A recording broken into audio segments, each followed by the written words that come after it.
3 silent killer moves that destroy your avoidant ex's ego. Let's be honest, breakups with avoidance are not like regular breakups. When you walk away from someone who's avoidant, it feels like they don't even flinch. They act calm, distant, even cold, almost as if you never mattered at all. And that hurts. You wonder, how can they just detach so easily? But here's the truth. Avoidance may look calm on the surface, but inside they hate losing control.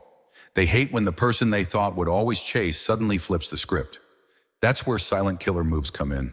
These are not loud, dramatic gestures. They're not revenge games.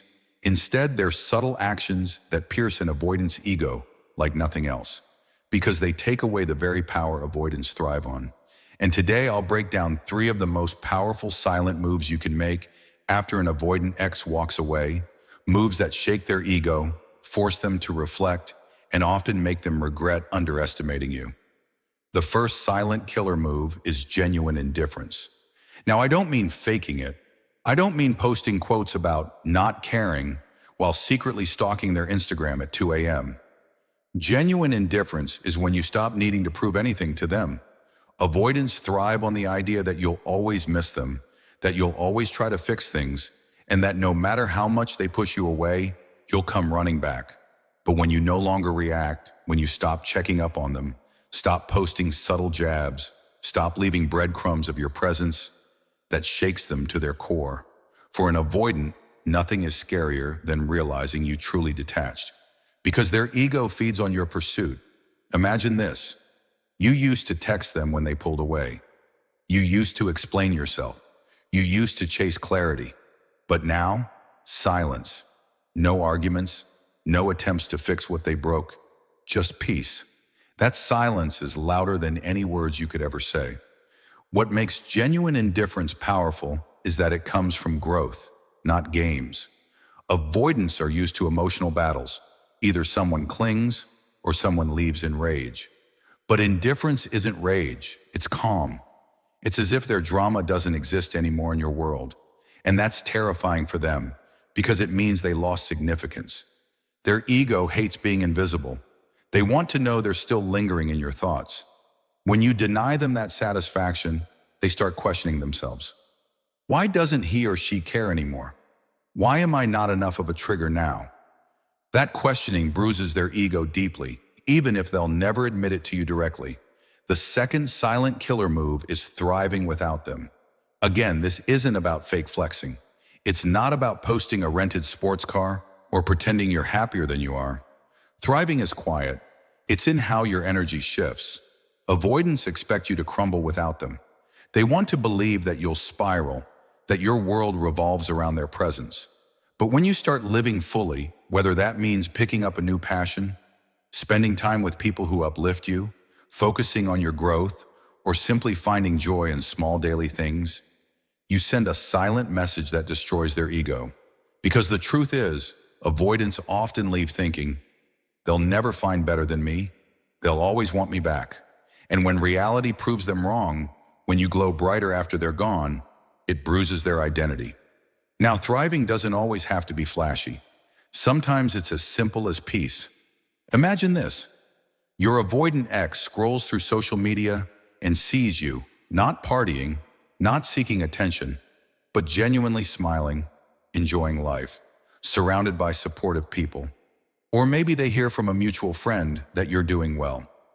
Not bitter, not complaining about them, just doing well.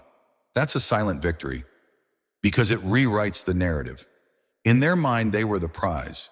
You were the one holding on.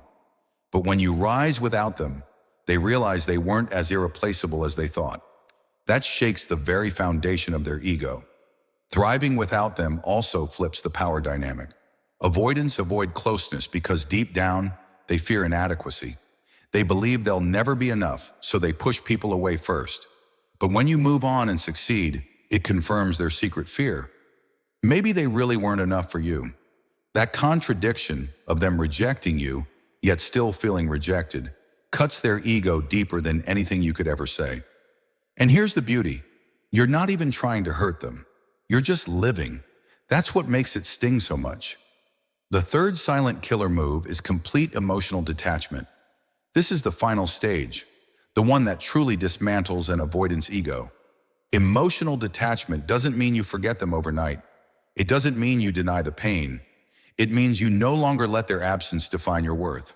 Avoidants often count on emotional hooks, memories, guilt trips, unresolved feelings that keep you tied to them even after they're gone. Maybe they breadcrumb you with random texts. Maybe they pop up just to remind you they exist. They're not doing it because they want to reconcile. They're doing it to reassure their ego that they still matter to you. But when you reach the point where their messages don't stir anything in you, no excitement, no heartbreak, no anger, just neutrality, that's when their ego shatters. Think about it. An avoidant ex might text after weeks of silence with something casual like, "Hey, hope you're doing good." It's not about you. It's about their need to feel they still occupy space in your mind. But when you don't respond, or when your response is calm, short, and detached, they feel the shift. You're no longer emotionally accessible. They lost their grip. And that realization doesn't just bruise their ego, it destroys the fantasy they had of being forever unforgettable. Avoidants crave distance, but they hate true disconnection. Once they feel you've emotionally disconnected, they often spiral internally because their avoidance no longer gives them power, it leaves them irrelevant. Now here's the kicker. All three of these silent moves, indifference, thriving, and detachment, aren't just about destroying their ego. They're about reclaiming yourself. They're not revenge strategies. They're healing strategies. The destruction of their ego is just the byproduct. The real win is your freedom. Because the truth is, avoidants don't really change from being called out or confronted. They change when their patterns stop working. And the moment they realize their old power over you is gone, it forces them to face themselves. Whether they act on that realization is not your responsibility. What matters is that you're no longer under their emotional control. Here's the beauty of silent killer moves. They're quiet, but they echo loudly in the mind of an avoidant. While they may never admit it, they notice. They notice when you stop chasing. They notice when you glow without them. They notice when their texts no longer spark a reaction. And deep down, they hate it. Because avoidants are addicted to being wanted, but terrified of being needed. When you cut off that supply, you destroy the very ego that once made you feel powerless. So let me ask you this. Which of these silent moves do you feel you're ready to embrace right now? Maybe you're already practicing indifference. Maybe you're on the path of thriving, or maybe you're working toward full emotional detachment. Wherever you are, remember this. Your healing is the loudest message you'll ever send. Not words, not arguments, just healing. That's the one thing an avoidance ego cannot handle.